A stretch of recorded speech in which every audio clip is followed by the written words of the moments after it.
The cell smells of incense and rust. Somewhere far above, cathedral bells toll a dirge for the nameless.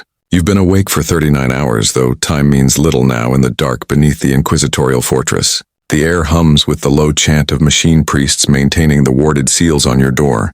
You were once a citizen of the Imperium, a scribe perhaps, or a soldier or a priest, but none of that matters. Somewhere in the shadowed galleries above, an inquisitor reads your name from a data slate and decides if your soul will be spared, or burned for the good of mankind.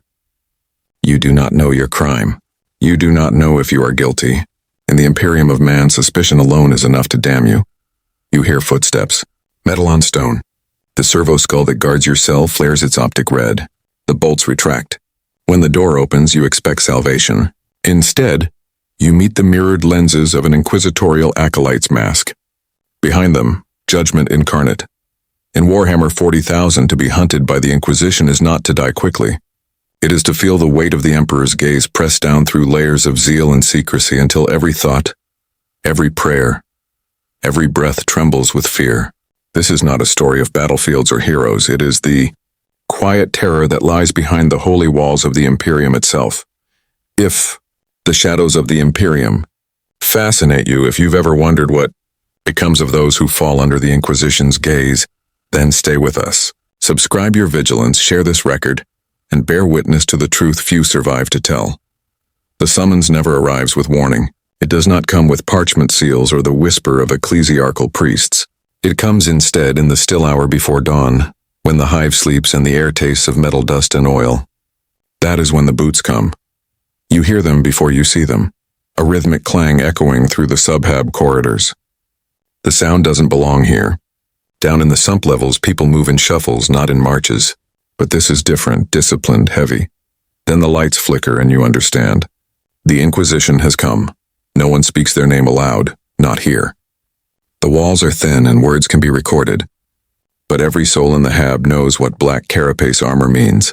The stylized eye emblazoned with skull and flame. The vox-masked figures who move like wraiths through the smog. For most, seeing them is a story told by someone else. A warning. For you, it is an ending. They stop at your door. The first knock is not a request, but a sentence. By order of his holy ordos, says the voice through the speaker grill, you will submit for questioning. You open the door with trembling hands. You don't even know what you've done. Maybe a coworker reported you for speaking without prayer. Maybe an Auspex registered psychic residue on your skin. Maybe it doesn't matter. In the Imperium, it never matters. The acolytes step in. Two of them masked, cloaked, and silent. Between them hovers a servo skull emitting a low mechanical hum. Its augmetic eye scans your face, your heart rate, your soul. They don't say your name. They don't have to. You ask a question, but your voice breaks midway through. The taller one gestures sharply. Silence. You are under suspicion of deviation. The word deviation hangs heavier than guilt. It could mean heresy. It could mean mutation. It could mean you thought something unclean during prayer. They bind your wrists with steel and press a sigil of flame against your forehead. The pain sears deep, a burning mark of containment. The servo skull hovers closer, whispering liturgies in binary. For a brief moment, you see your reflection in its glass lens. Small, pale, terrified. You realize that from this moment on, you are not a person. You are a case. They march you through the streets before dawn where workers gather for shift change. Faces turn away. No one meets your gaze. To look upon one taken by the Inquisition is to risk contamination by association. The silence of the crowd feels louder than any scream. As the transport descends through the smog toward the fortress above the hive, you glimpse the Emperor's sigil carved into its steel hull, a single burning eye gazing downward, eternal and pitiless. For the first time in your life, you pray, not for forgiveness, but for the mercy of oblivion. The vehicle rattles through endless layers of checkpoint and prayer ward. Each gate opens to chanting and incense. You pass squads of Adeptus Arbits, silent clerks and robed functionaries scribbling oaths in parchment dust. Every one of them avoids looking at you, as though your existence offends the very air. When you finally arrive, the fortress looms like a cathedral built from iron and faith. Its towers vanish into the smog, its walls carved with countless names, thousands of souls judged, purified, or erased. The acolyte's grip tightens as you stumble forward. Step carefully, he mutters, his voice muffled through the vox. You walk on holy ground. The gates seal behind you with a shudder that feels like the closing of the world. Inside, the light is wrong. Dim, golden, heavy with smoke. Statues of robed inquisitors line the halls, each one blindfolded, each one holding scales that never balance. Along the walls, penitents kneel in chains, whispering confessions to no one. A mechanized scribe moves from one to another, recording the words onto data scrolls that it then burns as soon as they are written. The act is not for evidence. It is for ritual. You are brought to an antechamber that smells of oil and sanctified blood. A clerk in red robe sits behind a desk made of adamantine. He doesn't look up when you're shoved to your knees. Designation, he says flatly. You answer your name, but he doesn't write it. Designation, he repeats, tapping a rune slate.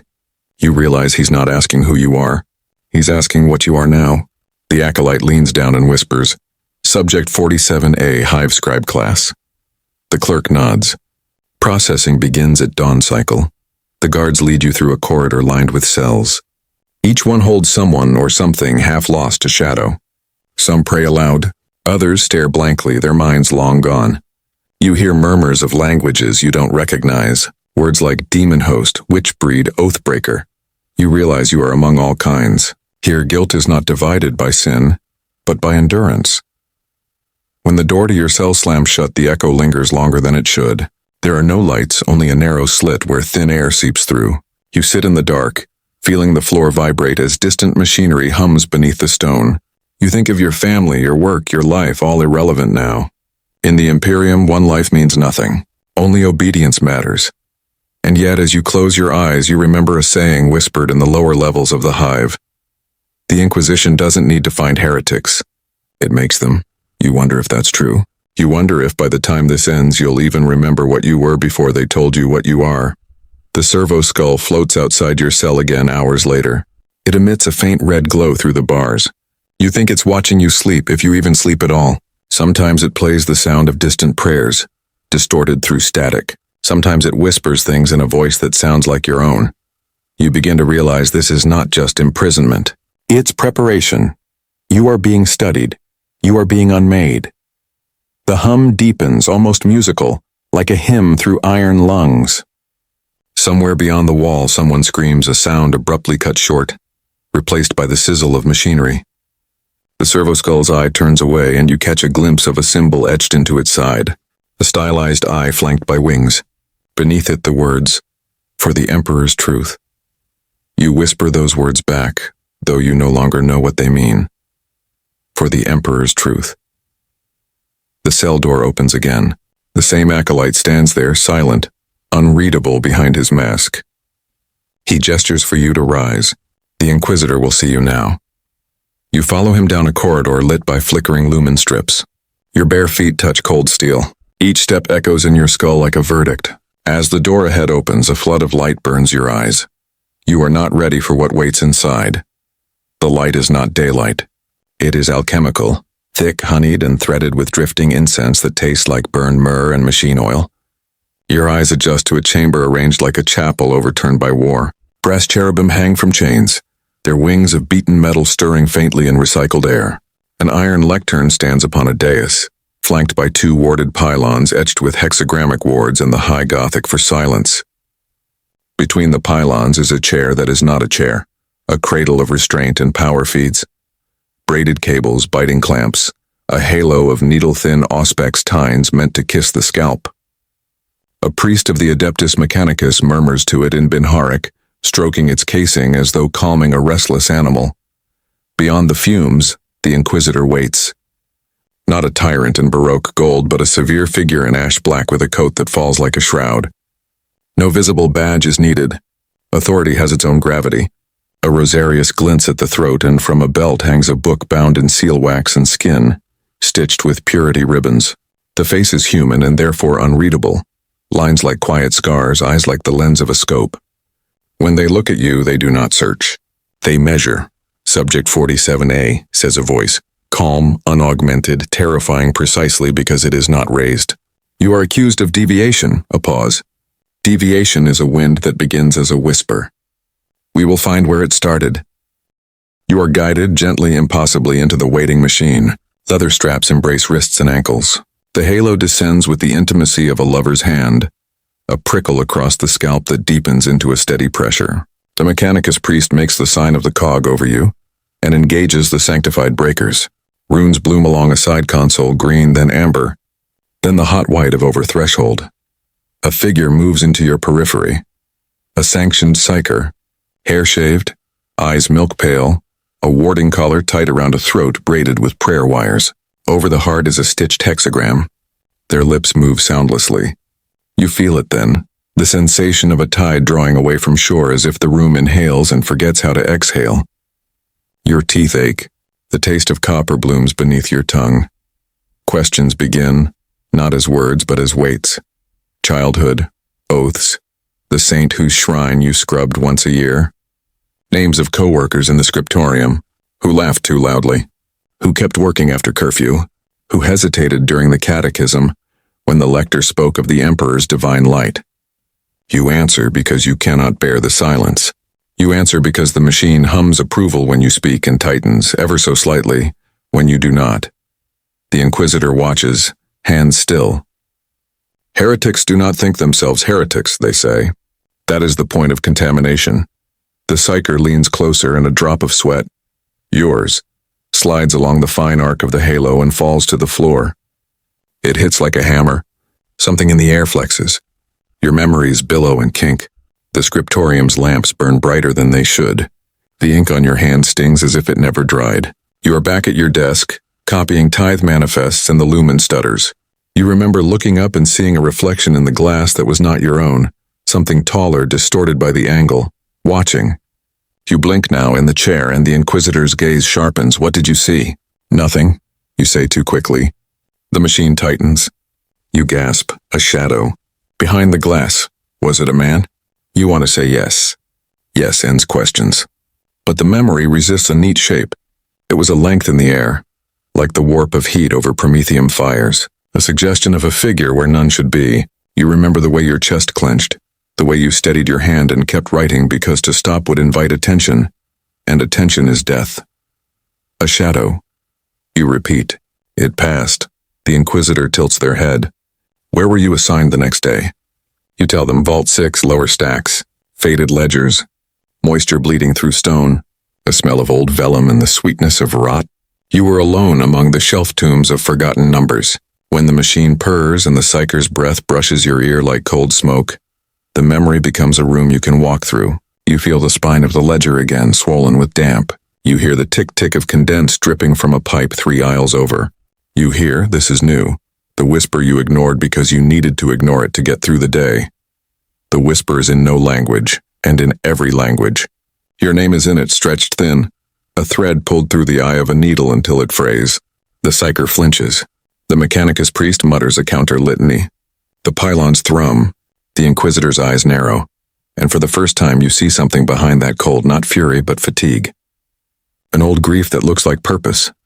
Seal the chamber, they say, and servitors in flensed gray shamble to lock door runes with iron claws. Incense thicken, a spicy bite that burns the throat.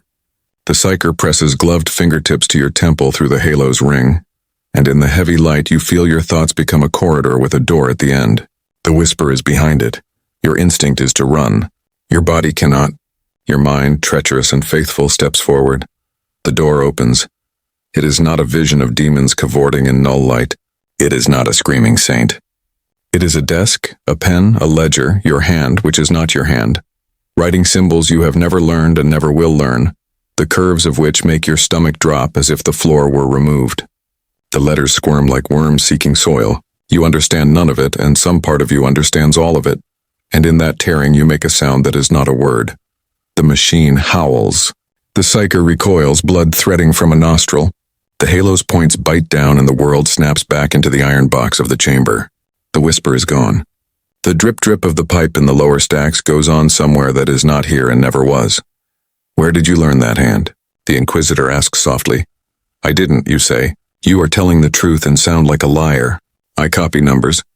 I swear on, do not swear, the Inquisitor says very quietly, and the admonition makes you want to weep. They nod to the priest. The halo rises like a crown withdrawing. Nerves sing where metal kissed. The straps loosen. You almost fall. Again, The psyker whispers hoarsely. There is a seam. Not yet, the Inquisitor replies. If there is a seam, we will find it without splitting the vessel. Their eyes are on you, weighing again, recalculating your worth in light of this new angle. Subject 47A, the ledger you handled, who assigned it? You name your supervisor. Archivist Malchius, a man of vinegar breath and paper cuts, fond of quoting edicts with the zeal of those who will never be tested. The Inquisitor's mouth tightens a fraction. Malchius is deceased. A void opens under your ribs. Since when? Since last night, says the acolyte at your shoulder, voice flat with the relief of reciting. An elevator malfunction. Cables failed. Witnessed by 2 clerks and a servitor. No foul play recorded. You think of the whisper in the stacks, the letters that moved like something alive. The way fear teaches the body to survive by editing itself. The Inquisitor watches you think, and perhaps that is the true test. Not your words. The shape of your silence. You are not a witch, the Inquisitor says. If you were, we would not be speaking.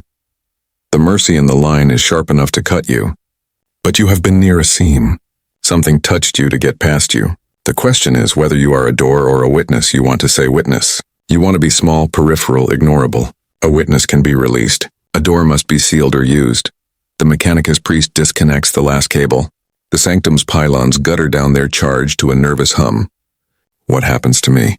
You ask, and hate yourself for the plea braided into the formality. For now, says the Inquisitor, you are a line on a page that must be followed to its end. They nod to the acolyte. Quarter the subject in hold 12. No external contact, no catechism without sanction, no sleep beyond 4 hours. You are lifted, guided, moved through corridors that are narrower now, as if the fortress is exhaling you into a smaller lung. The servo skull that found you waits at a junction, hovering like a patient star. Its lens dilates when you pass. Its vox tickles out the opening notes of a hymn you cannot name and have always known. Hold 12 is colder. The door bears a strip of parchment sealed with red wax and an inked aquila. The script around it a promise of consequences for trespass. Inside is a cot, a water spout, a wall where the green paint has bubbled into blisters like trapped breath. You sit, you do not lie down. The servo skull nestles into a nook above the lintel and dims, a red ember watching. Hours pass in a thin thread. Your thoughts try to gnaw the rope and fall. You count bolts in the floor. You recite the only prayer you can remember without thinking, the one about light and darkness, and skip the line about mercy because it feels like a joke told at your expense. When the door opens, it is not the acolyte or the priest. It is a woman in gray with hands ink-stained like yours, a collar that marks her as scribe grade, and eyes that do not lift from the slate she carries. Behind her stands a second figure in a hood that does not quite sit right, as if the head beneath is larger than the cloth wants to admit. The woman speaks your designation without looking at you and asks you to confirm it. The second figure never speaks at all. The Inquisition does not simply question. It surrounds. It slips ordinary shapes into places where only extraordinary ones should be, and waits to see who notices the seam. You do not. Not until the woman leaves a scuff of damp on the floor that smells faintly, impossibly, like the lower stacks, like the drip-drip of that pipe and the sweetness of rot. When the door shuts, you are already on your feet. Your hands shake. There, on the underside of the cot's frame, is a smear of ink you did not put there, drawn in a curve that is almost a letter and almost an eye and almost a door opening on a room you pray does not exist. You touch it. The metal is cold. The ink is warm. Above you, the servo skull wakes with a rise in pitch, the same way a choir takes a breath before a hymn, and the red of its lens flares into the kind of bright that makes smaller creatures freeze. You are not a witch. You are not a hero. You are a line on a page about to be followed. The lock cycles. The corridor outside fills with boot falls and the hiss of ward smoke. The seam, if seam it is, has found you, and now it tests whether you are a door or a witness. The bolts begin to draw back.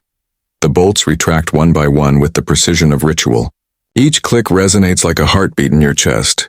When the door finally opens, you expect acolytes or guards, but the figure waiting is neither.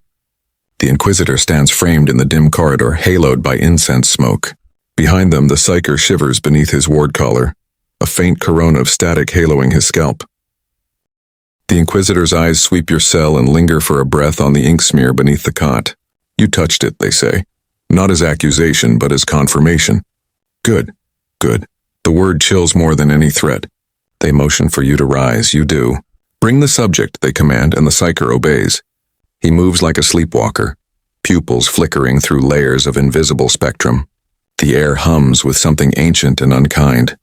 They lead you through narrow maintenance corridors. Servitors line the walls, their faces erased by faith and function. Occasionally one twitches as you pass as though remembering briefly what it was to be human. The walls sweat condensation. The deeper you go, the more the fortress feels alive. Like walking through the veins of some great machine that dreams in static and prayer. The passage ends in an unmarked door of black steel. The Inquisitor presses a palm to the sigil pad. Gold light flickers and fades. The door sighs open into darkness. You step inside and the temperature drops. Rows of stasis caskets line the chamber, each one marked with the sigil of the Ordo Hereticus. Within them, the forms of men and women lie preserved mid-expression, terror, reverence, madness. Some are dressed as soldiers, others as priests. All are waiting. This, the Inquisitor says softly, is where we keep what should not be forgotten. Every heresy begins as a pattern, an echo that repeats through time. We listen for it. You realize they've brought you here because of the whisper, because it wasn't the first. The psyker raises his trembling hands. The air ripples and the stasis fields shimmer in sympathy. A low, mournful tone fills the room like the groan of a distant organ. The Inquisitor's gaze turns to you. Listen closely. Tell me if you hear it again. At first there is only the hum of the machinery, then beneath it a pulse, slow, wet, like ink dripping onto paper. It builds until it becomes a rhythm, the same rhythm you heard in the lower stacks. The same cadence that made your hand tremble as you wrote symbols you did not know. Your breath quickens. It's here, you whisper. The psyker's head snaps up. His mouth opens in a silent scream. The halo of his collar flares white hot. Something invisible slams against the walls, an impact felt in bone rather than air. Stasis caskets rattle. One cracks in spilling light. Within, a frozen priest's eyes snap open. The Inquisitor reacts instantly.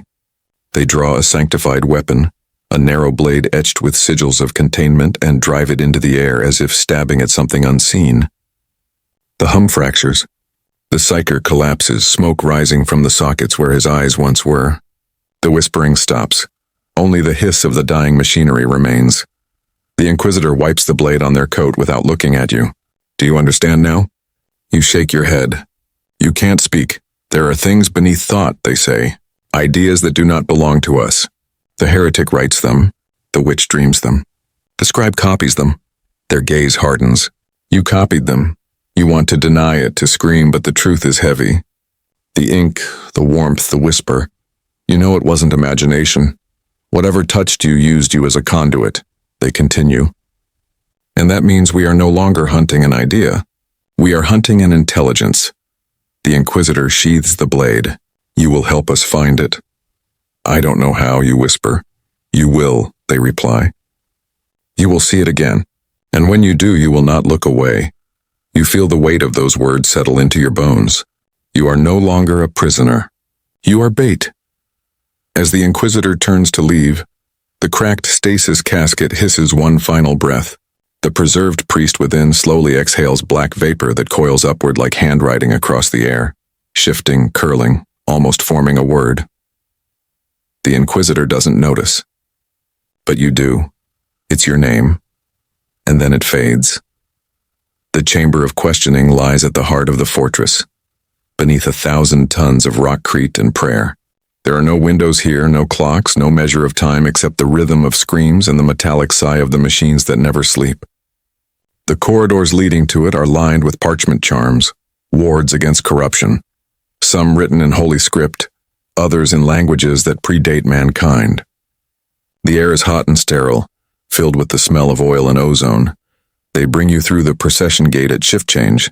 A line of penitents kneels in the hallway, heads bowed, tongues clasped in iron clips to prevent blasphemy. As you pass, they murmur the same word again and again. Confess, confess, confess. It becomes a heartbeat in your mind. At the end of the corridor, the door opens with a hiss. Inside, the chamber looks nothing like the sanctum where you first met the Inquisitor. There are no icons here, no holy banners. Only rusted walls, black stone, and the humming instruments of confession. Chains hang from the ceiling like iron vines. The centerpiece is a massive mechanical frame shaped like a cruciform throne. Servo arms branch from its spine, tipped with syringes, drills, and augers. A pale lumen globe hangs above it, casting long shadows across the floor. The walls are lined with mirrors of black glass, each one reflecting the scene in fractured symmetry. You understand immediately that these are not mirrors. They are observers, arcane recorders that capture truth as the Inquisition defines it. The Inquisitor waits beside the throne, hands clasped behind their back. Their tone is not cruel. It is clinical. Do you know why this is necessary? You hesitate, because you think I've been touched. They study you. Not think Subject 47A. No, you were present when the seam opened. It touched your mind, even if briefly. That makes you both a witness and a risk. A mechanical arm gestures toward the chair. You obey not because you wish to, but because resistance feels like heresy in itself. The metal is cold against your back. The clamps close around your wrists and ankles. You expect pain. Instead, there is weight, a gravity that pulls at your thoughts. The Inquisitor moves to the console. Runes flare. We will not harm you without cause, they say softly. Our aim is understanding. What you saw, what you heard, what you became aware of. The Emperor demands illumination even from darkness. A faint vibration hums through your skull. The room fades at the edges. Then the Psyker appears again, the replacement for the one who died. This one is younger, her eyes unscarred, but her hands tremble as she removes the warded hood. The air bends around her like glass in heat. Focus on your memory, the Inquisitor says. The lower stacks. The moment you heard the whisper, you close your eyes. The hum of the machine becomes wind. You're back among the vaults, the smell of mold and dust thick in your lungs. The lumen flickers. The dripping begins again, steady, deliberate, like a heartbeat. You see your own hand writing, the pen moving faster than your will, but this time something is different. You see another figure there. Not human, taller, stretched thin, its form shivering like a mirage. No face, only a shadow with fingers too long and joints that bend backward. Its head turns toward you with an insect grace, and you feel it smiling even though it has no mouth. The machine surges. Sparks arc through the conduits. The Psyker cries out, clutching her head. The Inquisitor slams a rune, and pain snaps through you like lightning. The vision collapses. When your eyes open, the room swims in haze. The Inquisitor kneels beside you, voice calm but edged with urgency. What did you see? You shake your head. Something. In the light, a shape. It was using me. Their expression darkens. Then it is as we feared. They stand addressing the attendants in the shadows. Purge the last cycle's archives. Reconcile all heretical entries. You hear the clatter of quills and cogitator keys. Somewhere, deep in the fortress data vaults, everything you ever wrote is being deleted. Your life's work erased in the name of purity. The Psyker steadies herself, her voice thin. My lord, the imprint remains on his mind. It's woven through his memory like a sigil branded into thought. The Inquisitor looks at you again. A sigil or a door. Both are dangerous. They circle the chair slowly. There are things that whisper through the veil between worlds. Not demons, no, not always. Sometimes they are merely echoes, remnants of the warp's hunger. They crave form. Language gives them that form. You remember the letters you wrote, writhing across the page. You mean, by writing it I gave it shape.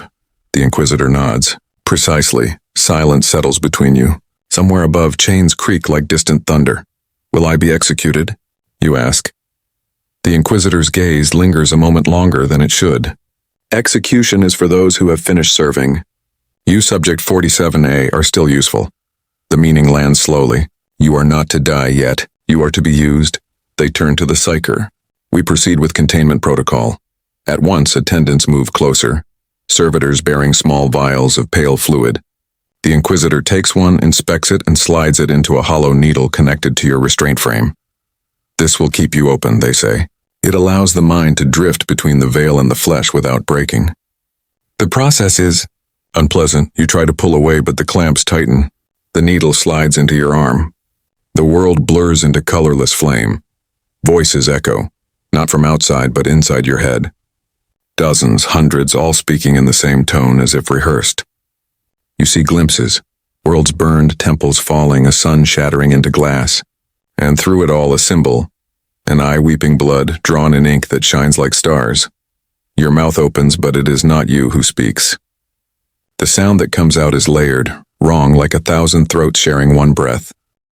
The door remembers the hand that opened it. The Inquisitor freezes. Contain it.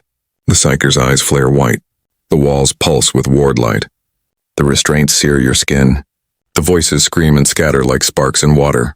Then silence. You collapse forward, trembling. The Inquisitor's gloved hand steadies your shoulder. You heard it speak, they say quietly. And it heard you. That is the beginning of understanding, and the beginning of danger.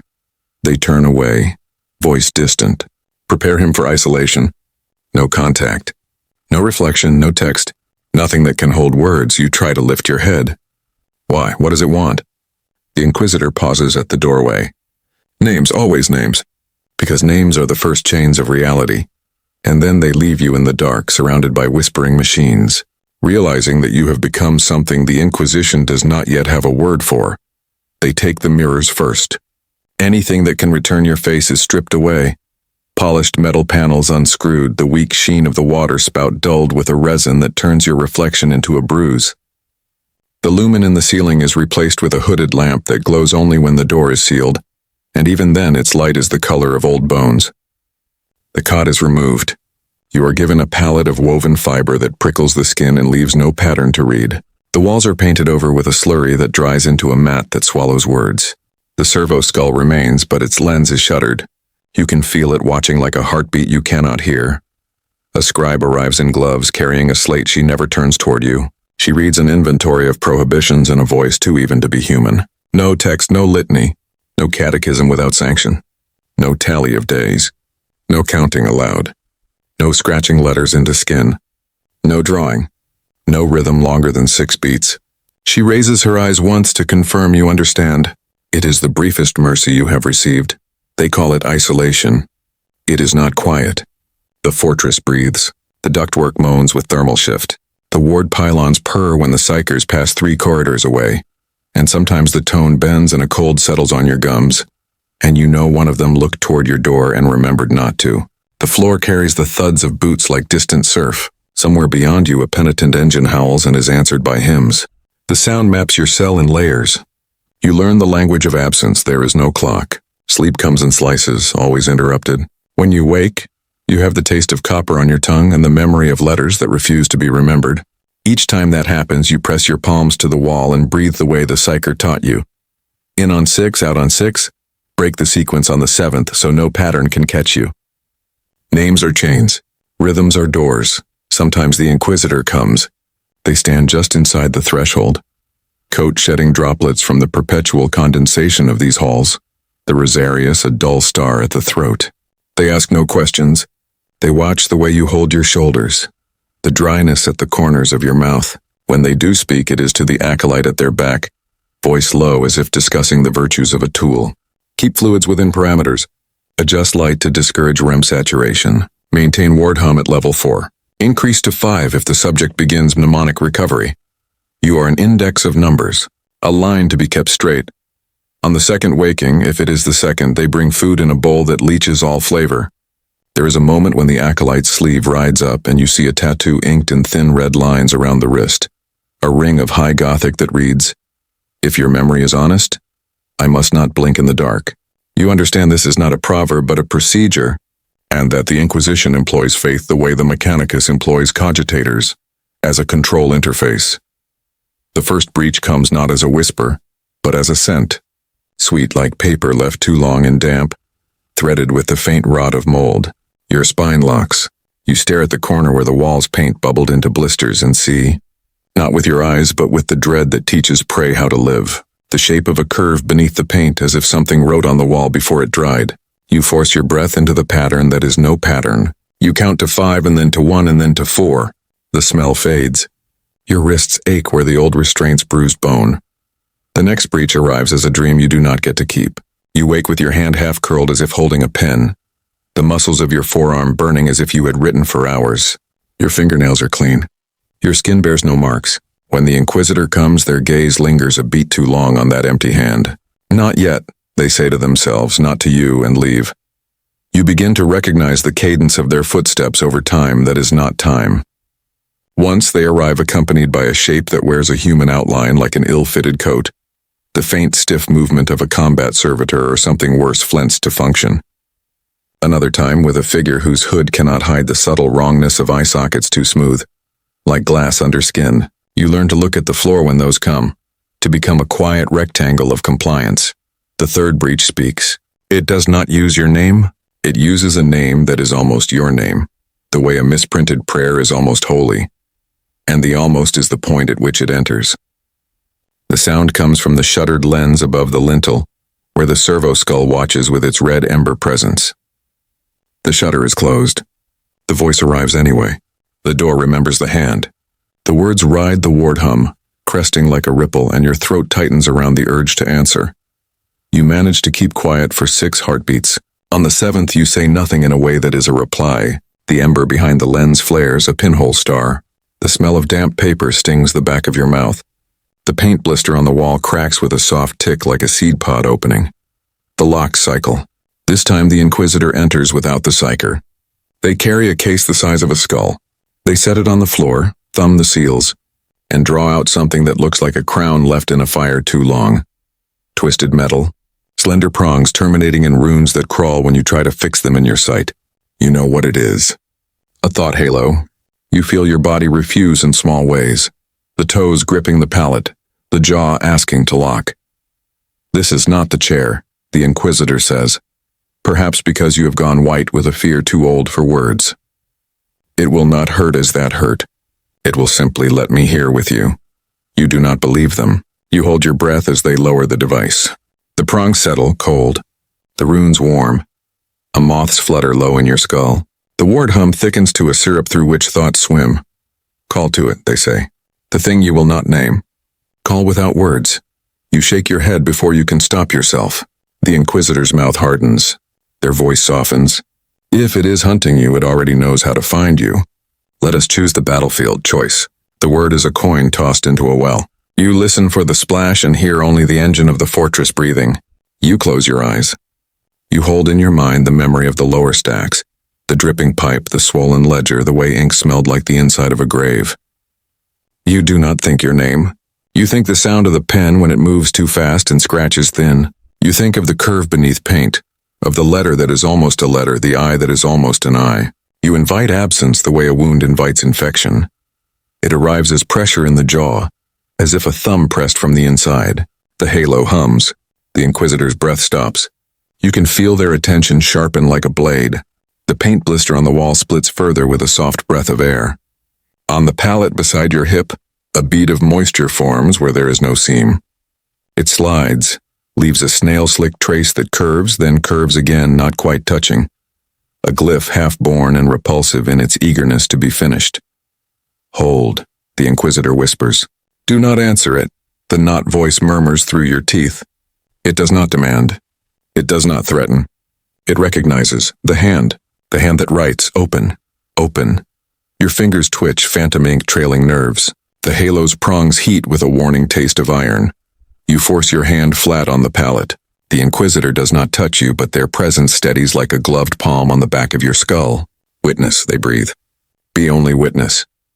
The moisture glyph pauses as if confused by the refusal of a pattern that always accepted completion. Slowly it dries. The pressure in your jaw recedes. The ward hum brightens to a clean, almost beautiful monotone that seems for a single impossible moment, like sunlight in a world that forgot it. The halo cools. The Inquisitor withdraws the crown with the same care a priest shows an icon. The case seals with a sigh. You are shaking. They are not, but their voice carries a grit you did not hear before. You are not a door, they say. Not yet.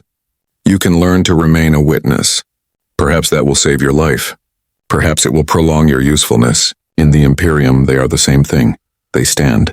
The servo skull's shutter clicks. The red ember diminishes to a coal.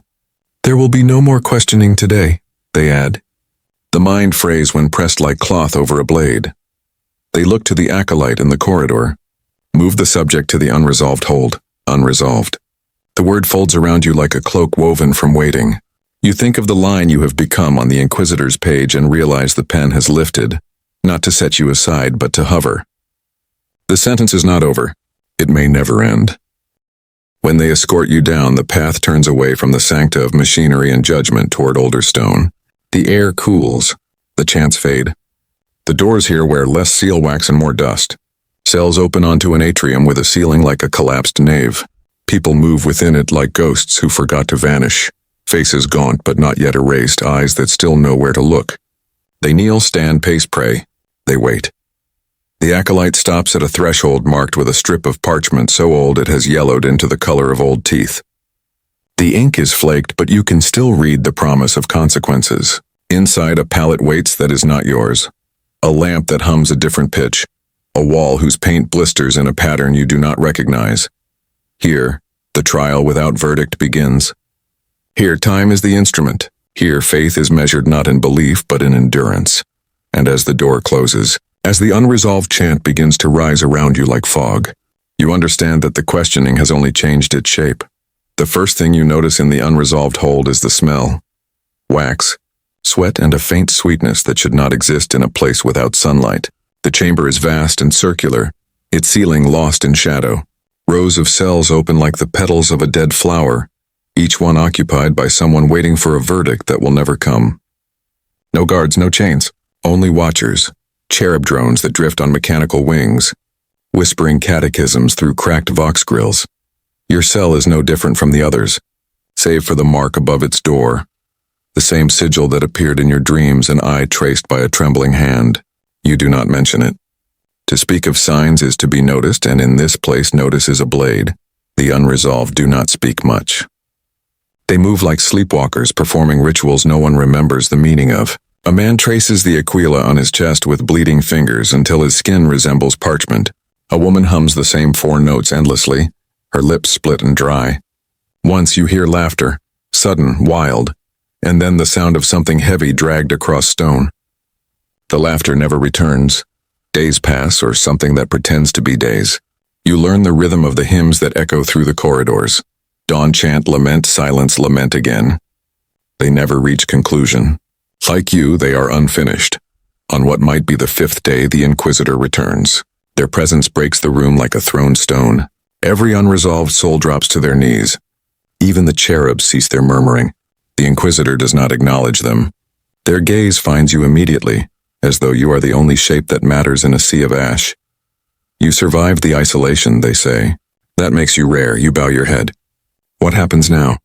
They study you, expression unreadable. You continue to serve. Not as prisoner, as witness. There are places words cannot go. We will send you there, you do not ask where.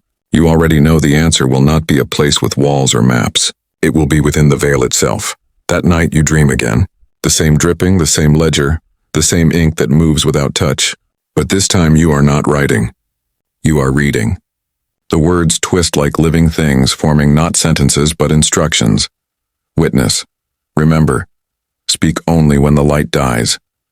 When you wake, the Inquisitor stands outside your cell. It's time, they say. You follow them through the fortress deeper than before. The air grows colder and the walls pulse faintly as though alive. Finally, you reach a chamber shaped like a cathedral turned inside out. Pylons hum with psychic static. In the center lies a pool of black liquid, perfectly still. This is the Imperial Veil, the Inquisitor murmurs. A controlled aperture. Few see it and return sane. They turn to you. Step forward. Show us what it wants. Your reflection stares back, and not your face, but something shifting beneath the surface, pale and waiting. You kneel. The liquid trembles. Whispering rises. The same voice that spoke through your teeth. The door remembers. You feel it now. Not as fear, but recognition. The voice does not come from without. It comes from within. The Inquisitor's Rosarius flares. Speak, they command. You look up, and for a moment, your reflection opens its eyes, and it is the Inquisitor staring back. When you awaken, the world has forgotten how to stay still. The floor moves beneath you, or maybe you are the one moving, dragged on a gurney through endless corridors lit by trembling lumen strips. Voices echo beyond reach. Recitations, machine prayers, verdicts spoken in languages that taste like metal. You try to focus on one sound, any sound, but every syllable becomes another, Words loop back upon themselves, forming circles that never close. You remember the pool, the reflection, the Inquisitor's face staring back from your own. You remember falling into light that was not light, hearing your name and not your name whispered from within. Then nothing. Now there is motion. The gurney halts. A door opens with a sigh. You are lifted, not by human hands, but by servitors whose skin glistens with holy oil and restraint scars. They set you upright in a circular chamber of stone. There is no furniture, no weaponry, no tools. Only a single candle burning in the center, its flame bending toward you as though drawn by unseen breath. A voice speaks from the shadows. Calm, deliberate and familiar. You have crossed the threshold, Subject 47A. What you saw through the veil was not illusion, it was judgment. The Inquisitor steps into the candlelight. Their face is unmarked, yet something about it has changed. The light bends strangely across their eyes as if they are both here and elsewhere. Judgment? You manage. Your throat is raw, like it has forgotten the act of speech. The Emperor sees all, they reply. Even through glass that trembles, you want to believe them. You want to believe this is still real, that the floor is solid, that the air you breathe is air. But when you glance down, you see the stone floor moving. Not physically, but with images shifting across its surface. Figures kneeling, confessing, burning, the unresolved. You are standing above them, yet they do not see you. This is the trial, says the Inquisitor. Not of guilt, of endurance. Their words hang like incense smoke.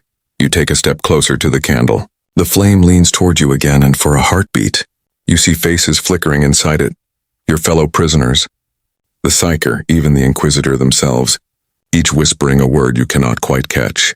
What do you want from me? To prove you are not what touched you. How?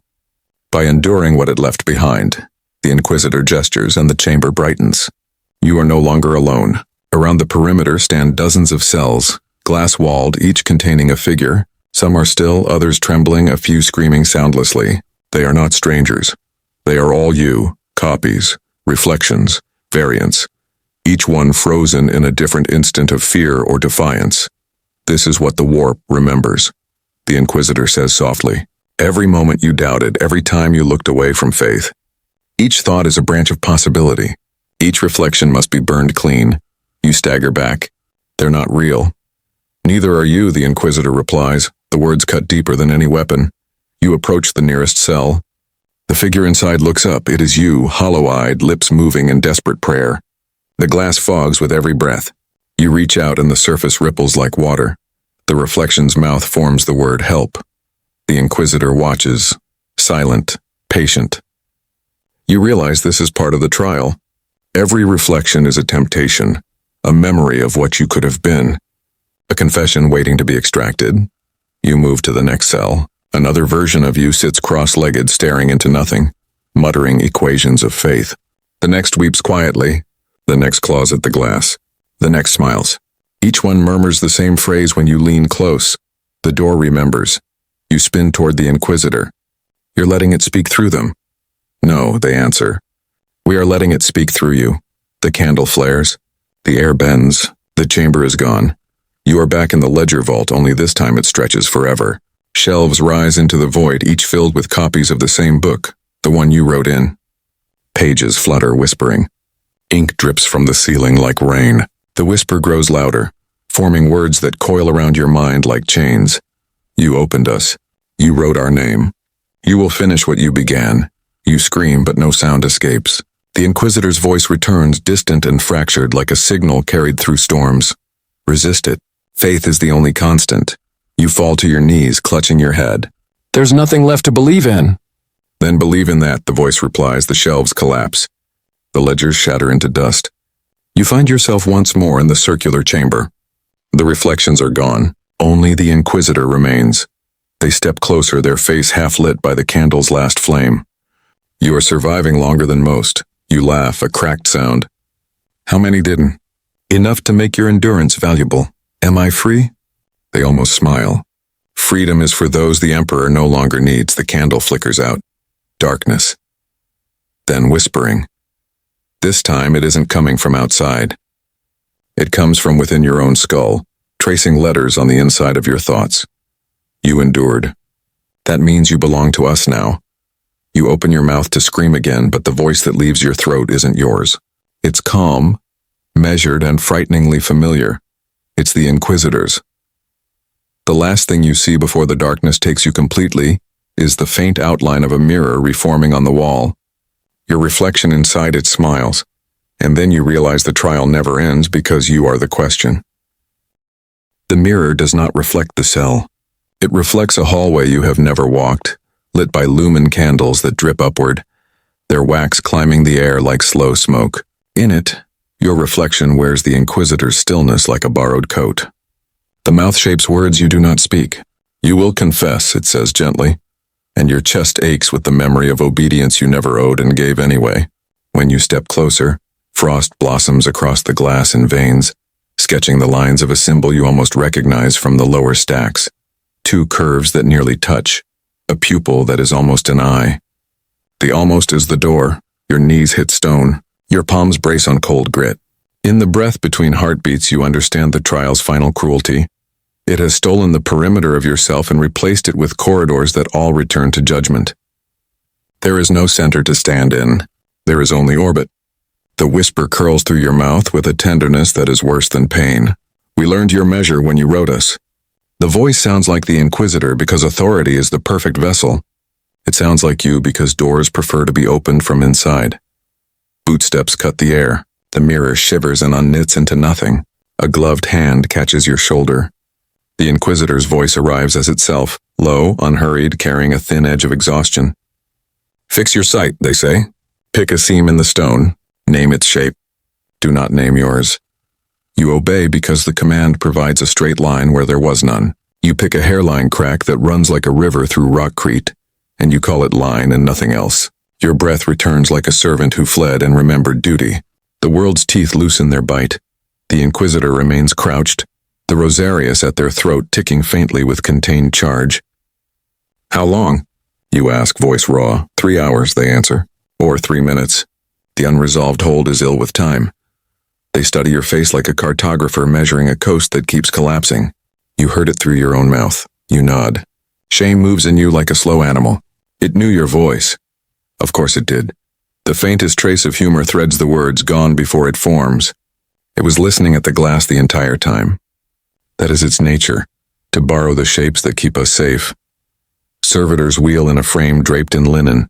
Beneath the shroud, metal knocks softly against metal, a sound like restraint disguised as care.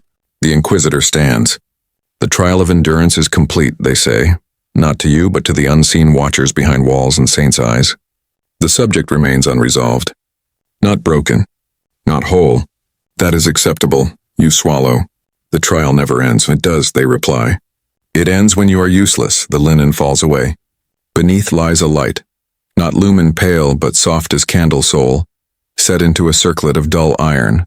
A portable ward halo, less cruel than the thought crown, and more intimate than the chair. You expect to be bound? You are not. The Inquisitor holds the device the way a priest holds a reliquary. Stand, they say. Walk with me. You pass through the hold. The unresolved watch you pass with the infinite patience of stones learning to sing. A woman whose lips hum 4 notes lets one die, and replaces it with another, as if your passing has shifted a planet's orbit and her tide must answer. The cherub drones tilt, recording perhaps, or mimicking prayer. Above the dark remembers. The root bends through arteries of fortress and faith. You descend flights of iron with a caged echo that counts for you since you are forbidden to count. You cross a causeway through a cavern where penitent engines kneel, their pilots' flesh mortared to steel, their mouths plugged with scripture. You pass a chapel where Scutari stand like icons of obedience, augmetic still as oaths. Every space speaks the same liturgy, that the Imperium's kindness is to tell you exactly what you are for. The Inquisitor stops before a door painted with hexagrammic scripts and hung with chains of bone, each bead inscribed with a name, a year, a verdict. They touch a sigil. The chains rattle like rain. Inside, the room is narrow and tall, crammed with shelves that hold nothing but sealed vellum envelopes bound with red wax.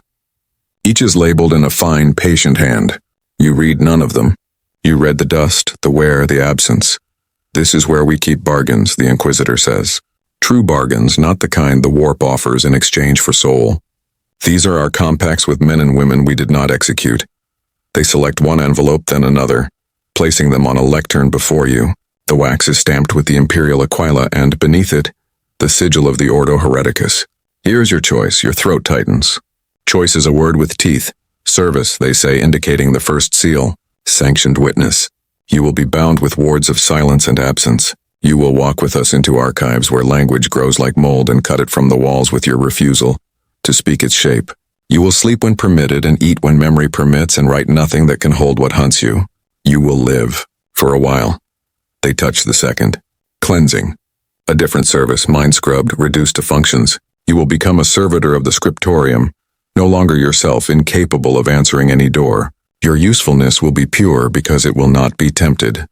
The words come without your consent, the body's defense against terror. Is there a third? There is always a third, they say. But it has only one syllable, and I have not yet earned the right to give it to you. Death. The syllable whispers in the lungs with the elegance of a solution. It tastes like rest. It tastes like surrender. It tastes like the lower stacks after the pipes stop dripping. What would you choose? You ask and cannot tell if you are begging or mocking. The Inquisitor looks at the envelopes and does not touch either.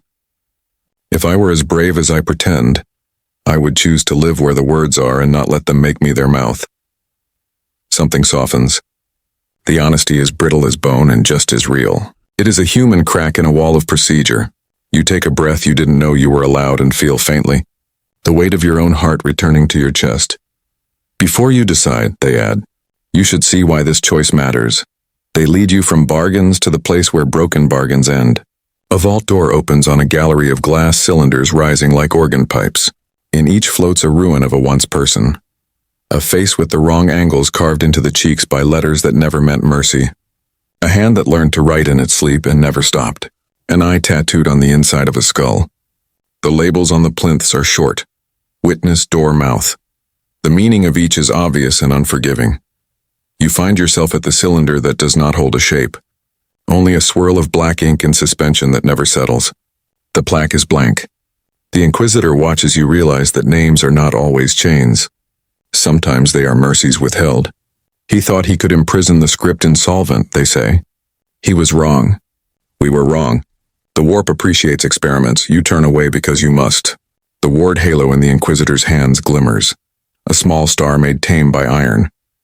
There is one more thing you should understand, they say. The voice that uses your mouth, what it wants is not you. It wants scale. It wants a choir. It wants a scriptorium full of hands and a city of ears. Then why me? Because doors open at hinges. You are very cleverly hinged. It is a terrible compliment. It is also the first thing anyone has said to you that sounds like you are not replaceable. You return to the room of seals. The envelopes wait like two steady hearts, one slow, one slower. You reach for the first and your hand stops half a span above the wax. The memory comes unbidden. A ledger's soft, fat pages. Archivist Malchius quoting edicts with vinegar breath. The shadow in the glass. The drop of sweat sliding along the halo's curve. The cracked stasis casket exhaling a word that was your name and was not. You think of the unresolved hold. How endurance is measured not in belief but in not breaking when belief does. You think of the Inquisitor's admission, small and sharp as a pin. If I were as brave as I pretend. You press your thumb to the seal of service. The wax takes your heat and keeps none of it. The stamp yields with a brittle sigh. Inside lies a strip of parchment no longer than a finger, inked in a careful, unsentimental hand.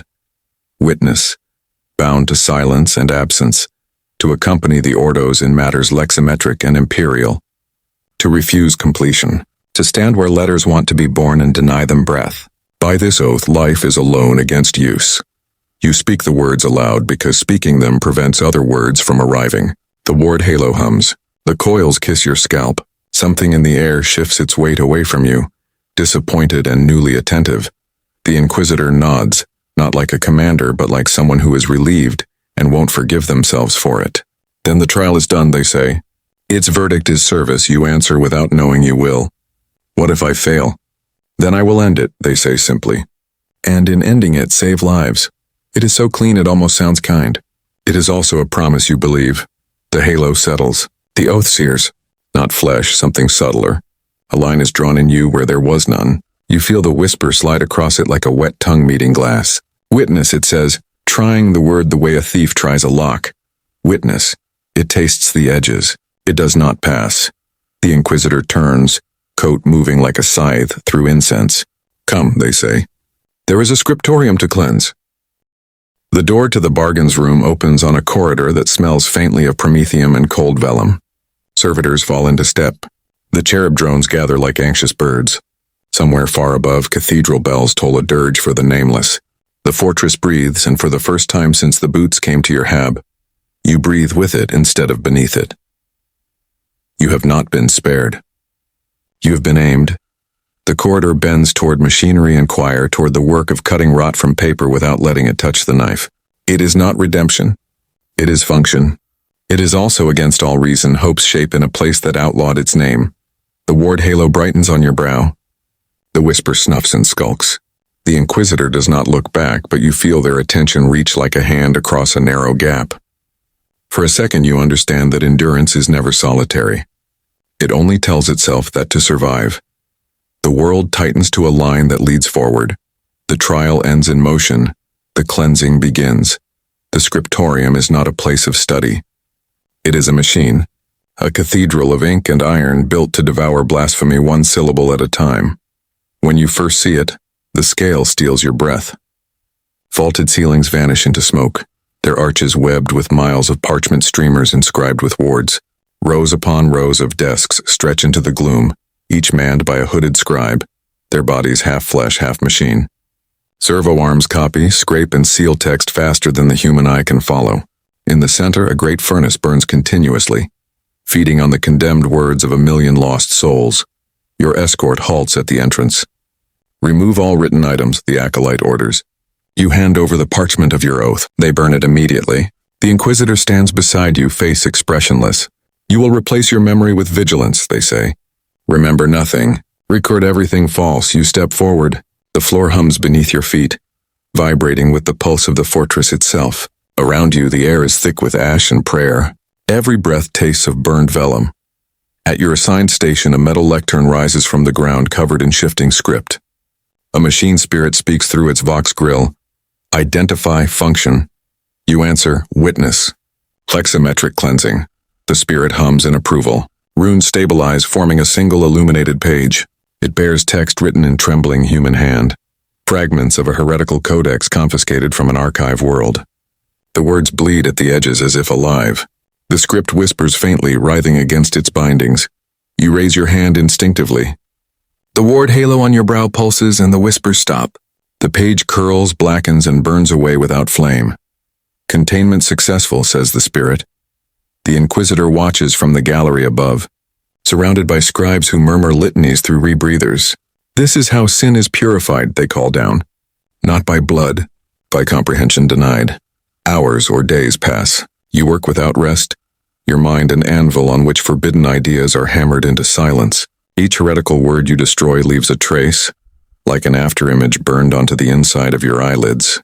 You begin to see them even when you close your eyes, sigils and symbols flickering like dying stars. The longer you serve, the more the whispers adapt. They change their voice, their rhythm. They learn the tone of your thoughts. Once when you pause to drink, the water in your cup trembles, forming letters that vanish as quickly as they appear. You whisper a prayer. Emperor, protect me from meaning. Across the hall, a scribe screams. His halo flares crimson. He tries to gouge the words from his skin, tearing at invisible script crawling beneath his flesh. A gunmetal-clad confessor strides forward and places a bolt round through the scribe's skull without hesitation. Ash falls like snow over the desk.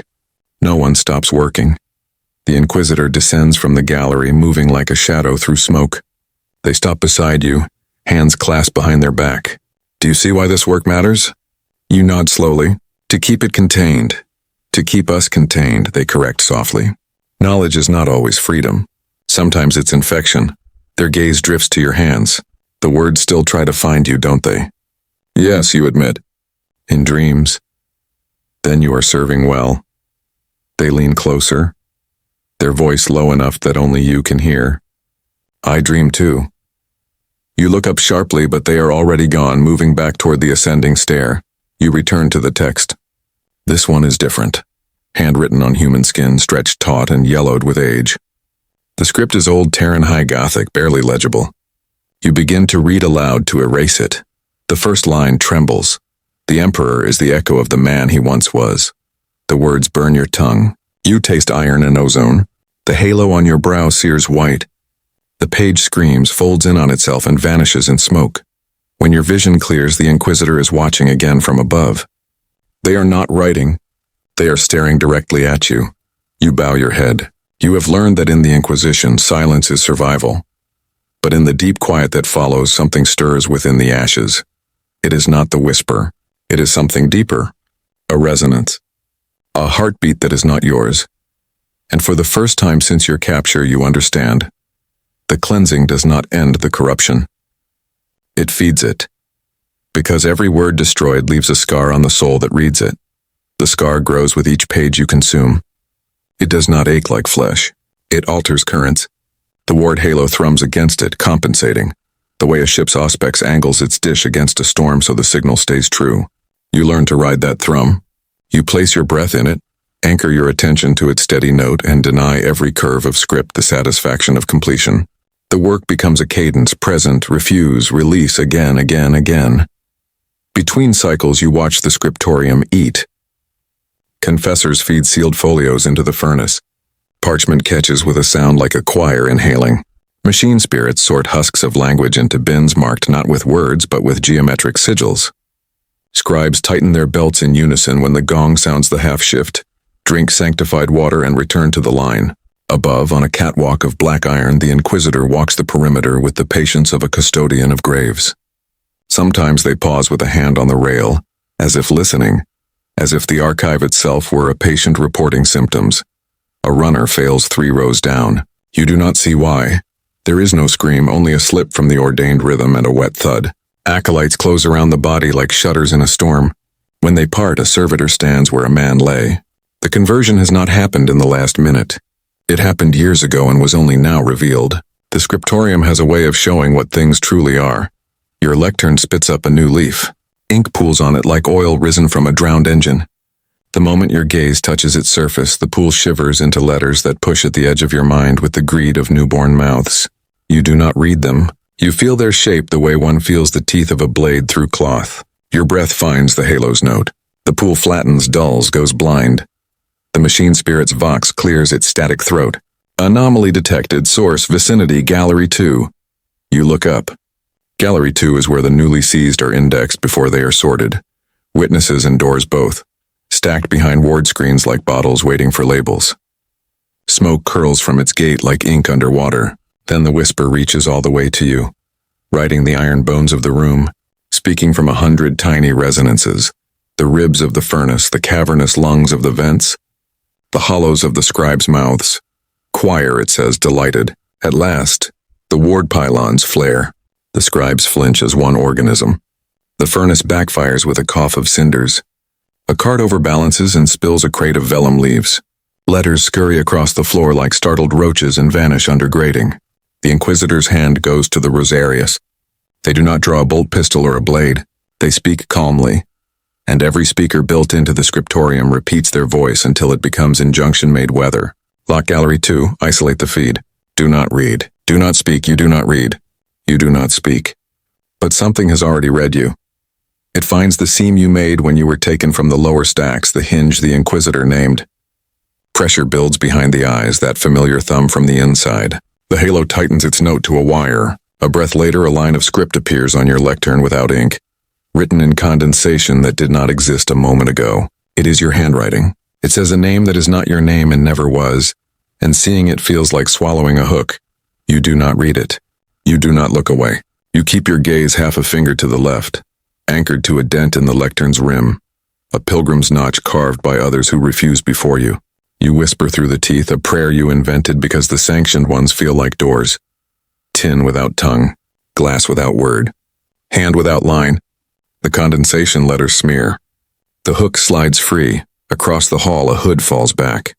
A scribe is weeping not because of pain, but with the gratitude of a man who has touched a warm stove and recognized heat before he is branded. He lifts both hands, fingers splayed, not to surrender but to be counted. A confessor answers by counting a single round through his skull. The scriptorium does not tolerate almost. The Inquisitor's attention finds you across the smoke and iron. It always does. A short gesture with 2 fingers brings a cadre of acolytes. Witness, they call, neither request nor command. With me. Your station lowers into the floor as you step away. The machine spirit murmurs a benediction that is also a threat. Absence maintained. You follow the cadre up a stair of grating that sings under boots. The scriptorium's scale reveals itself as you climb. That furnace is only one of 7. The desks march beyond sight like regiments. The ash never ends. In Gallery 2, wards have burned into white stars on the stone. Smoke has the sweetness of vellum and the acid of sin. The ward screen ahead flickers with hexagrammic distortion. Its field struggling not against matter but against meaning. A single book sits on a plinth at the center of the chamber, bound in dark leather that was once a life. Its clasp is broken. Nothing moves. You understand without anyone saying it that when the clasp broke, the room filled with the oldest hazard of all. Attention.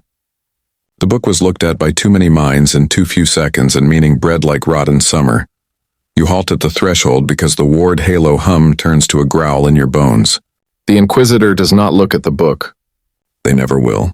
Their gaze rests a degree into the air left of it, the way yours did at the dent in the lectern. We will close it, they say. We will not read it to close it. An acolyte bearing an auspex reliquary steps forward. Primary ward at 91%, my lord. Secondary at... The reliquary shrieks like a kettle and goes dead. The acolyte vomits black ink onto their boots. A cherub drops from the gallery rail, wings seizing, and crumples into a heap of gears that still whisper incomplete prayers between their teeth.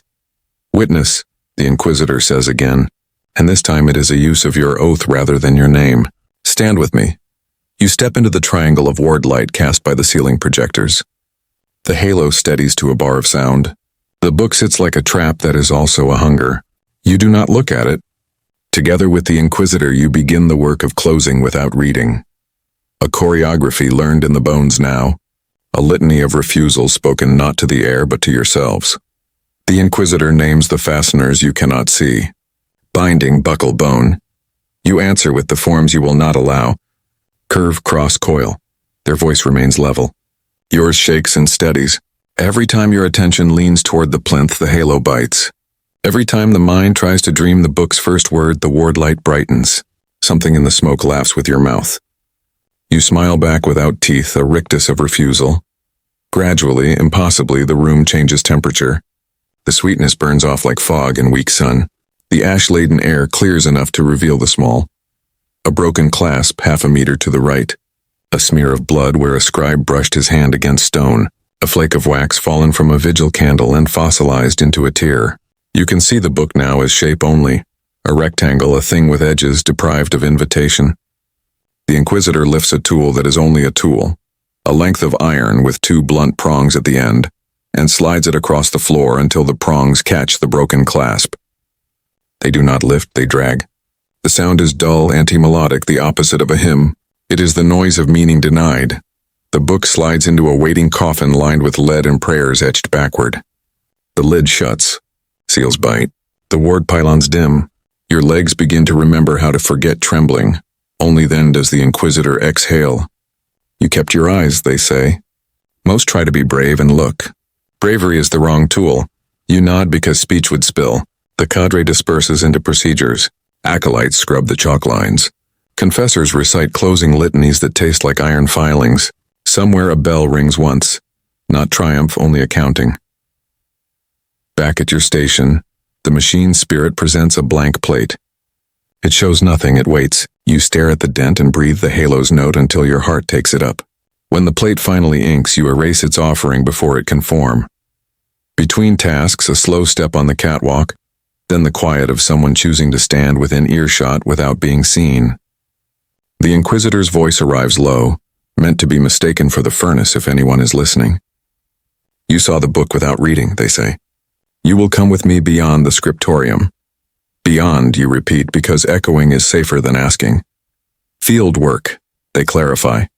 Where words breed in wild places, where a manufactorum's wall takes a stain in the shape of a catechism, and a pilgrim road hums 1 syllable too long, and a shrine's icon wakes to correct a prayer. We will ask you to witness where the Empire frays into rumor. You do not say no. You do not say yes. You keep the halo singing and let your silence be a line they can write orders upon. The Inquisitor accepts it as answer. We leave before next half shift, they add. Light walking. No text. Eat. You obey the last because it is the only human one. The nutrient paste tastes like nothing. Nothing is mercy. When the shift ends, the furnace is fed one more time. The scriptorium dims, relieved of its day's appetite. You remove the halo under the acolyte's supervision and feel the absence of its pressure like the absence of a hand that had been holding your head above water. For a moment, free of the crown's noise, you hear something else in the walls, a faint arrhythmic tapping, as if a pen were trying to find its way back to you from the other side of a page. You sleep in a cell off the gallery under a lamp that never goes entirely dark. In the scrape between waking and not, you dream a clean sheet of vellum and a single fly landing in its center. Tiny footprints walk the page, leaving a grid you could write upon if you chose. You do not choose. The fly waits. You wake. At the muster point, the Inquisitor waits in travel black. Coat sealed against rain you cannot smell yet, but know will find you. 2 acolytes check seals on reliquary cases. A sanctioned psyker, another replacement, another set of milk-pale eyes, keeps both hands folded as if cradling an invisible sphere. The servo skull that first brought you blinks a polite red and hums a greeting in a tone that makes your teeth feel counted. Ready, the Inquisitor says. It sounds like a question because the only answer that matters is the one your feet give. They turn toward a gate most scribes never use. It opens on a lift that descends below the level of the furnace below the vaults, into a layer of the fortress that smells not of ash, but of old rain and machine slick. As the gate closes and the lift begins to drop, the Inquisitor speaks without looking at you. This is the part most call cleansing, they say. They are wrong. What we do out there is containment. Cleansing is a word for the stories told afterward so people can sleep. The lift thuds into place. The door opens on a platform facing a tunnel ribbed with cabling, its far mouth pulsing faintly with a light that is not lumen. The psyker breathes in through his teeth. The servo skull tilts, listening to a hymn you cannot hear. The acolytes click safeties. You touch the halo, feel it answer your skin and let it settle. The line inside you brightens. The whisper lifts its head like a predator denied and pads after at a distance you can feel. You step with the Inquisitor into the tunnel where the fortress ends and the world begins to rumor itself. Wrong. The air beyond the fortress feels alien. Cold, heavy with the smell of ozone and rain not yet fallen. You stand on a landing pad carved into the mountainside. The world spread below you like a cathedral drowned in cloud. Somewhere in that fog lies a hive of billions, a city whose name has already been erased from the Imperial record, replaced with a single line of script on an inquisitorial data slate. Suspected lexometric contagion. The Inquisitor moves first. Their coat whips in the wind, Rosarius glinting dull gold beneath gray light. The acolytes follow, silent shadows armed with auspex and prayer staves. You come last. The ward halo dim under your hood, humming faintly with contained vigilance. The servo skull flutters above like an anxious spirit. This world once sang hymns to the Emperor, the Inquisitor says, their voice barely audible over the wind. Now the hymns write themselves. You descend through the ruins. The manufactorum towers rise like broken ribs through the fog, their once proud spires collapsing under centuries of ash and decay. Faded murals of saints stare from the walls, their eyes scrubbed away by time. Everywhere there are words, carved into stone, etched into metal, scratched into the very ground beneath your boots, not by tools but by corrosion, by rust that somehow shapes itself into scripture. It's beautiful in the way disease is beautiful under a microscope. The Inquisitor kneels by a wall where letters crawl slowly across the surface, growing as you watch, molten veins of meaning seeping through stone. This is what happens when language forgets its master, they murmur. When faith becomes reflex, you ask, can it be stopped? Not stopped, they answer. Only delayed. Purity is entropy's brief disguise. The psyker steps forward, face pale, hands trembling as he extends a sanctified rod of obsidian etched with runes. The ground quivers. The letters halt their growth, freezing mid-curve and then crumble into dust. The psyker exhales sharply. Blood seeps from his nostrils. Contained, he whispers. The Inquisitor nods once. Move on, hours pass. The fog thickens. The city feels alive, like not metaphorically, but in the way flesh breathes. You hear whispers echoing from abandoned temples, half-formed words repeating themselves in endless cycles. Sanctus, Sanctus, Sanctus. The sound shifts between prayer and madness, never quite either. Then you reach the central plaza. A monument stands there. A statue of the emperor carved from black stone towering over the square. But something is wrong. His face is missing. In its place, the same crawling letters spiral outward, filling the stone like veins of fire frozen mid-beat. They pulse faintly in the dim light as though aware of your presence. The Inquisitor removes their gloves and traces a circle in the air. The source, they say. Everything leads back here. The Psyker staggers backward. It's awake, he whispers. The words are dreaming. The Inquisitor looks to you. Witness, you step forward. The halo hums a low protective note. The whispers swell. Thousands of voices murmuring in perfect unison. They speak not in language, but in recognition. They know you. You feel it inside your skull again. That same thumb pressing outward, the seam the Inquisitor once named. The letters on the statue flare brighter, coiling into patterns that match your pulse. The Inquisitor draws their blade. Stay with me, they command. Don't read, but you already are. Not with your eyes, but with something deeper. The words bypass language entirely. They are emotion. Worship, grief, longing, hunger, condensed into shape. The ground shakes beneath your feet. Then the statue breathes. A deep exhalation of dust and ash rolls through the plaza. The letters flow off the stone, rippling like liquid mercury, coalescing into a form. Not human, but not entirely alien either. A figure of light and script, its body a cathedral of language. Where its face should be, a void opens. A black mirror, infinite and empty. The Psyker screams, collapsing as blood pours from his ears. The acolytes raise their weapons, but their hands falter. They can't aim. The letters crawl up their arms like vines. Only the Inquisitor moves with purpose. They step forward, holding their rosarius high. In the name of the Emperor of mankind, they say, voice shaking, I command you to return to silence. The figure tilts its head. The letters around it shift, rearranging into new forms. It answers. Its voice is not sound. It is thought, pressed through the air like gravity. The Emperor does not command silence. The Inquisitor's face goes pale. Blasphemy. Truth. The word strikes like a physical blow. The acolytes fall to their knees, convulsing. The ground splits beneath the statue's feet. You hear the whisper inside you again. The one that's followed you since the lower stacks. Only now it's not alone. It's a choir witness, remember.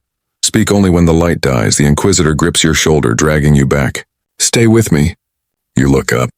The figure's void face mirrors your own.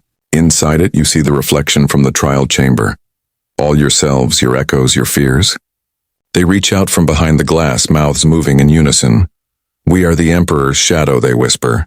The part that remembers the cost. The halo flares, searing your skin. You collapse, light pouring from your eyes. The last thing you hear before darkness takes you is the Inquisitor's voice, calm even through the storm.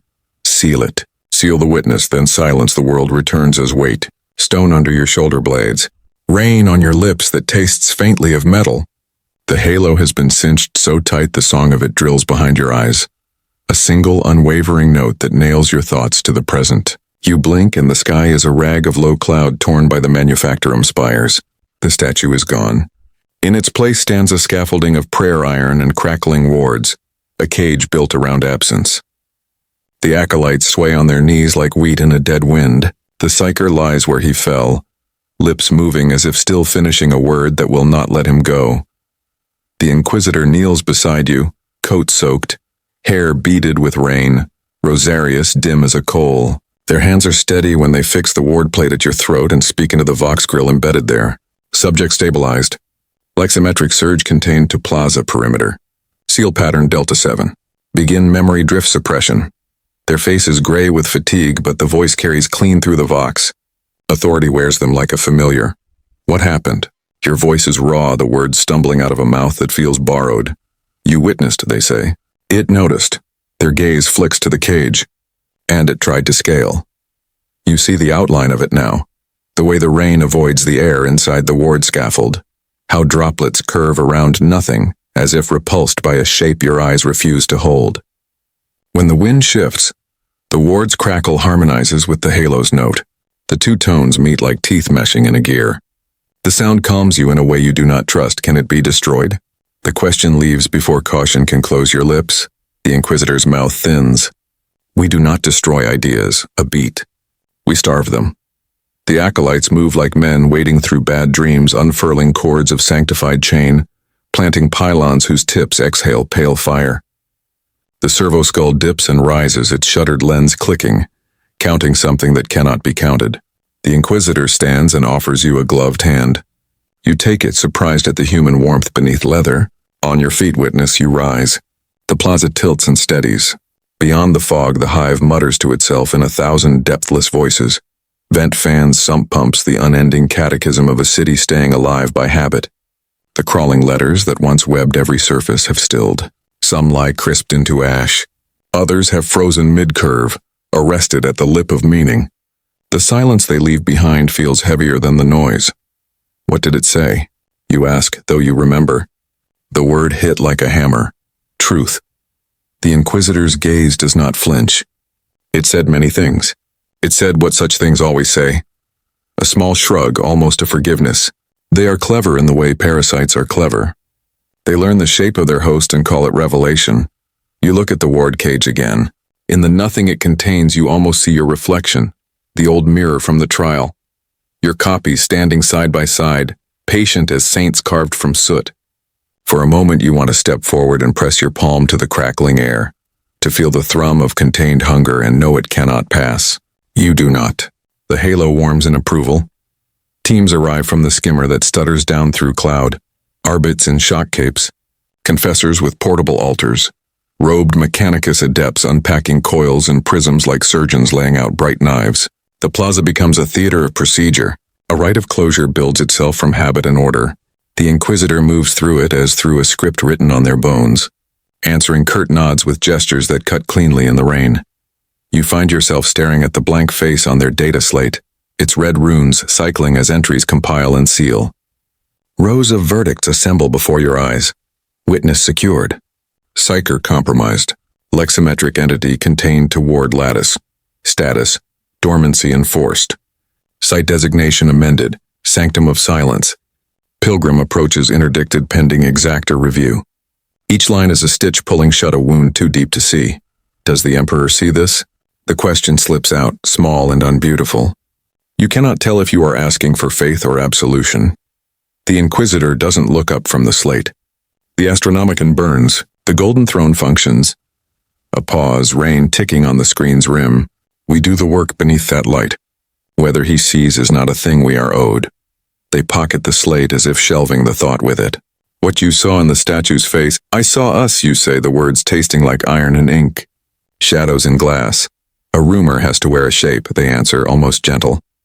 It will always choose yours or mine or whatever terrifies us into listening. That is its economy. Their eyes steady on yours. Mark it as that, a rumor. A pressure bruise on the soul of a city. You nod because the alternative is to drown in a certainty that feels like worship and is not. The psyker stirs, coughing blood. An acolyte steadies him. Another covers the worst of his staring with a cloth stamped with the Aquila. He will live, you are told. He will not speak for a while. You envy him the quiet and hate yourself for it. The servo skull finds your shoulder, hovering close as if to mimic the comfort of a hand it no longer has. Its vox pearls a scrap of hymn, 3 notes only unfinished, refusing completion.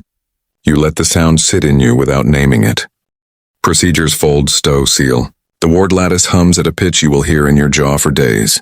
The Inquisitor gives short orders that taste like endings. We will leave a shield cell here. The shrine will be rededicated to absence. The administratum will rename the plaza and forget why. The corner of their mouth creases in something not unkind. They are very good at forgetting why. You follow them back through streets that have learned to behave again. Rust is only rust now. Cracks in stone remain cracks. When wind pushes rain against a saint's mural, it leaves no letters in its wake. The city looks exhausted, as if a fever broke and left a film on the skin. In a temple vestibule where water gathers in a bowl for pilgrims who will not come, you stop. Your reflection hangs dark and sensible on the surface. No second face rises to meet it. Drink, the Inquisitor says. You have earned water with a taste. It is cold and tasted like old copper and slate and faintly ash. You drink anyway. You imagine the warmth of the furnace miles above licking the sky, the scriptorium feeding it names so no one will have to keep them. You imagine the ward cage humming around a hole in the shape of thought. You imagine the Astronomican pulsing somewhere beyond cloud and void, a beacon humans made to tell themselves where they are. On the pad, the skimmer coughs awake. You strap in opposite the Inquisitor. In the belly of the craft, reliquary cases chime softly, a lullaby in tones meant to keep sleeping things asleep. Acolytes murmur checklists. The psyker, bandaged in gray, sits with both hands cradling nothing, as if holding shut a door no one else can see. As the skimmer lifts, the hive thins into a map, stacked light, stitched darkness, arteries bright with traffic that remembers where it is going. The plaza is only a square of paler stone. The ward lattice is invisible from here. The statue was never there. You will dream, the Inquisitor says, not looking at you. The dreams may insist they are truth. When they do, wake and name 3 things that are not words: stone, oil, rain. Hold to them until morning. And after morning, you ask? After morning, they say, closing their eyes for the first time you've seen. We go where the next rumor says there is work. Silence fills the cabin, companionable as a cloak. The halo's note softens to a hum you can stand. The servo skull settles in the rafters, its shutter tick-ticking like a cooling engine. Your heartbeat counts the space between raindrops on the hull, careful not to make a rhythm of it. You think of choices bound with red wax and rooms where bargains wait in shelves like weather. You think of the unresolved hold, the candle bent toward breath, the mirror that learned your name and surrendered it. You think of a ledger in the lower stacks and a drop of sweat sliding along a halo's bristle and falling as if it were a world. You are not free. You are aimed. Through the viewing slit, the storm breaks and shows a strip of cold sky. It looks like a blank page no one dares to touch. Good. Let it remain that way. The skimmer noses into the cloud. The fortress will receive you with incense and iron, with the furnace's endless appetite and the patient hunger of shelves that must not be fed. Somewhere, bells will toll for the nameless, and one of those names will be yours, written nowhere. Written in silence. Kept safe by absence. You close your eyes. You do not pray. You count 3 things that are not words. Stone, oil, rain, and in the hum between them, you endure.